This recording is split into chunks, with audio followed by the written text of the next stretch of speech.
partager la manière dont nous avons mis en place Accelerate chez Cdiscount et sur cette vidéo plus spécifiquement la manière dont nous avons actionné les préconisations du livre Accelerate.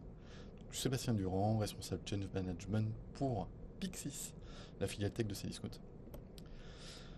Accelerate, c'est un livre qui représente une des plus larges études disponibles sur tout ce qui tourne autour des pratiques d'ingénierie logicielle et de DevOps et le lien avec la performance des organisations. Donc c'est un livre qui se base sur une étude de plusieurs milliers d'entreprises qui corrèle très directement la performance de la chaîne de delivery et la performance économique de l'entreprise.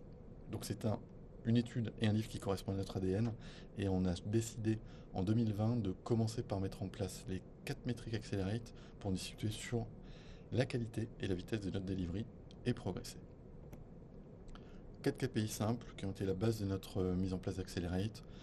On regarde la manière dont on va mettre en prod régulièrement des features, le nombre de fois où on va aller en prod, le temps qu'on a mis pour construire ces features, est-ce qu'une mise en prod a provoqué une régression, qu'elle soit mineure ou majeure, et si d'aventure une régression avait été entraînée, le temps que l'on met à rétablir la situation.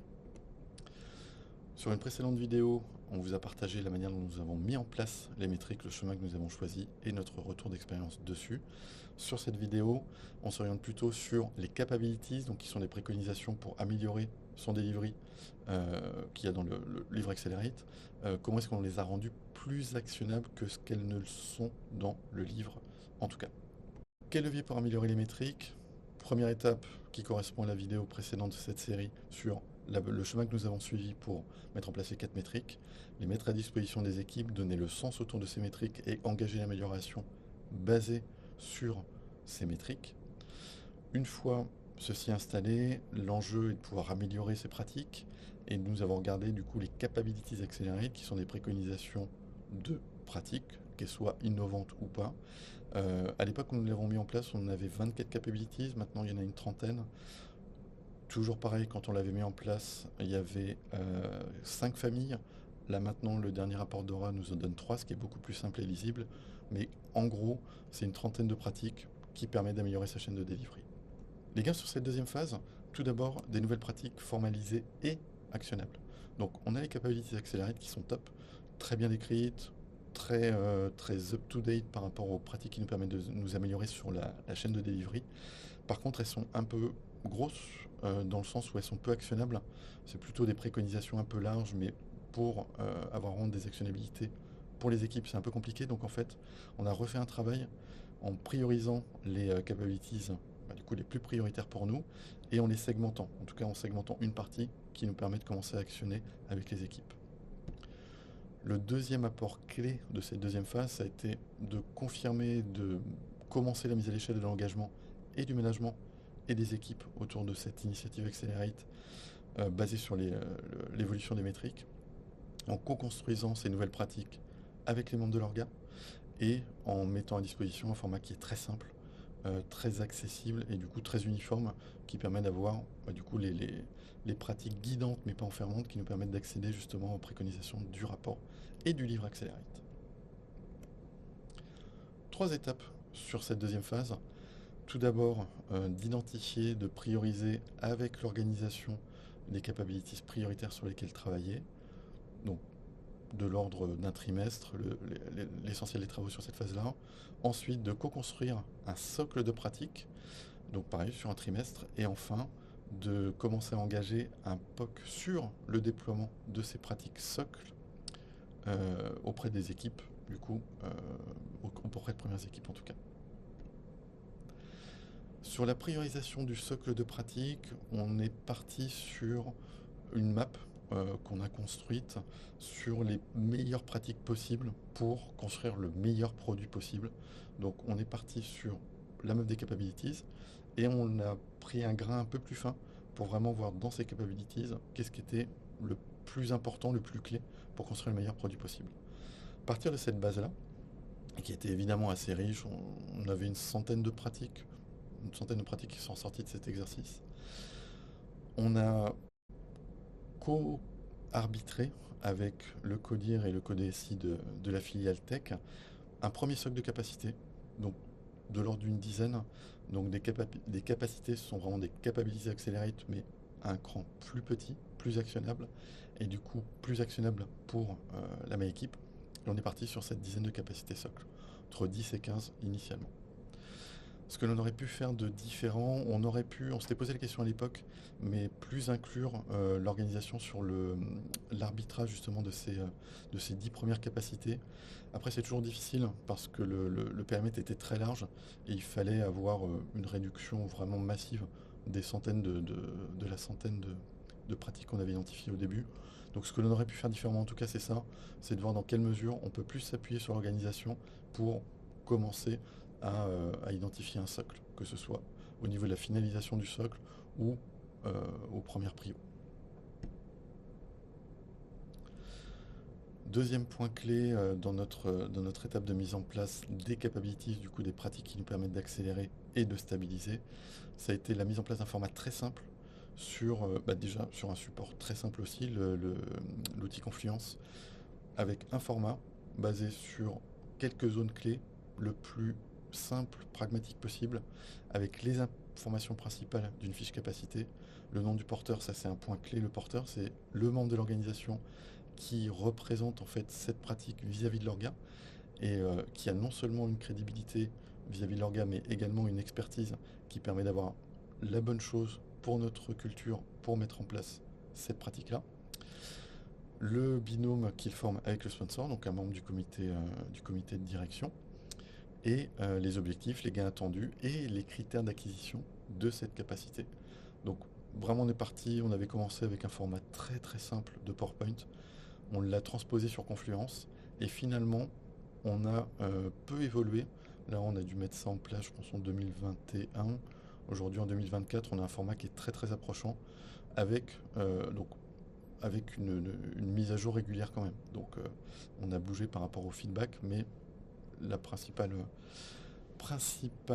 les principaux endroits sont toujours OK. On a commencé par les capacités où on avait le plus de choses à disposition, évidemment. Et ce qu'on aurait pu faire de différent, c'est peut-être d'accélérer la phase d'hypothèse. En fait, on a plusieurs phases dans la construction d'une capacité. Sur le format, on était plutôt OK. Il y a peu eu de retour, comme je l'évoquais juste en amont. C'est la phase d'hypothèse où on pose le cadrage en fait, de la capa, où on a pris parfois un peu trop de temps. On aurait dû aller plus vite en test, qui nous permet justement d'affiner avec la réalité des équipes, avec les équipes concrètes. Donc c'est peut-être ça qu'on aurait pu faire de différent, en tout cas. Co-construire avec l'organisation, ça, c'est vraiment le point vraiment clé qui a permis de mettre à l'échelle les capacités et du coup les pratiques, surtout préconisées par Accelerate. C'est que chacune des personnes de l'organisation va porter un bout de la transformation, vraiment au niveau de sa construction, de son ajustement et de l'évolution des pratiques. Donc on a mis en place non seulement un cycle de création de ces capacités, une phase d'hypothèse comme je l'évoquais précédemment, une phase de test, donc une phase de test avec les équipes évidemment, ajustement, un go-no-go ensuite pour passer à l'échelle du déploiement, le déploiement avec des phases aussi d'aller-retour de feedback pour ajuster les pratiques et le fait que ça fit avec toutes les contraintes différentes des différentes zones de l'orga. Maintien et amélioration continue, donc maintien dans le temps et amélioration continue des pratiques, et abandon si jamais cette capacité n'était plus up-to-date ou plus pertinente ou d'autres capacités ou capabilities étaient plus pertinentes à mettre en place dans l'organisation. Donc ça, il y a effectivement ce cycle de construction qui est clé, mais aussi le binôme entre le porteur de la capacité, qui est une personne de l'organisation, et un porteur co-DSI, donc l'équivalent de notre comité de direction. Et en fait, c'est vraiment ce binôme, ce groupe de travail qui va co-construire la capacité, l'expertise du porteur, la vision transverse et globale du porteur co-DSI va pouvoir nous permettre d'avoir le binôme entre les deux. Donc, un porteur, un sponsor. Ce que l'on aurait pu faire de différent, là, pas grand-chose. Pas grand-chose parce que c'est vraiment ce moteur entre le porteur de la capacité et le porteur co-DSI, donc ce porteur, ce sponsor, qui vraiment sont les moteurs de la transformation unitaire de chacune des capacités. Donc ça c'est top. Ça c'est top et c'est vraiment quelque chose sur lequel on se base encore aujourd'hui, des années plus tard. Un kick-off avec l'organisation, quand on a commencé à construire les premières capacités, qu'elles sont arrivées en test, on a lancé très rapidement un POC, du coup, qui nous a permis de poser les principes clés, de les partager avec l'organisation, de commencer à prendre des feedbacks pour les ajuster.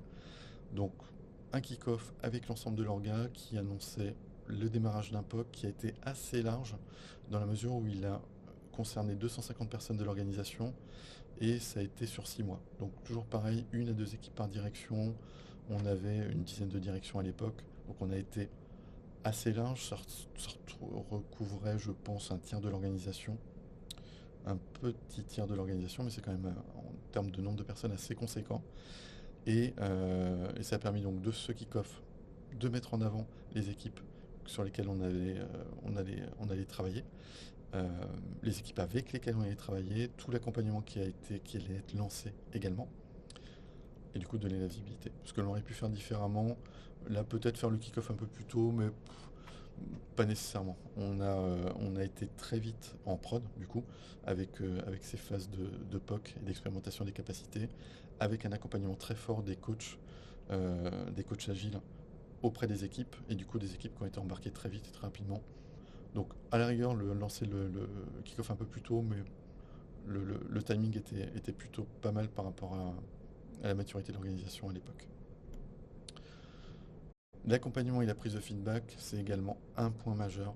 Donc l'accompagnement fait par un groupe de coachs, donc de coachs agiles, qui ont été au contact des équipes, qui ont pris les différents feedbacks, les différentes remontées des équipes pour justement pouvoir améliorer le système, améliorer les capacités, améliorer le dispositif au global, pour faire en sorte que les pratiques soient le plus proches et actionnables par le terrain possible, et du coup prendre en compte tous ces feedbacks. Donc ça c'est vraiment un point clé, cet accompagnement, vraiment de manière approchée pendant les 6 mois du POC, et de la même manière en parallèle, les groupes de travail que l'on a animés pour construire ces différentes pratiques, donc 19 équipes capacités, donc 19 binômes porteurs et sponsors, qui prenaient les feedbacks au fur et à mesure des remontées des équipes, des coachs, des tests justement dans ces équipes, et tout ce qui est relatif au go-no-go du déploiement, donc après la phase de test, avec l'inclusion de l'organisation au sens large, a été un point clé également de cette mise à l'échelle.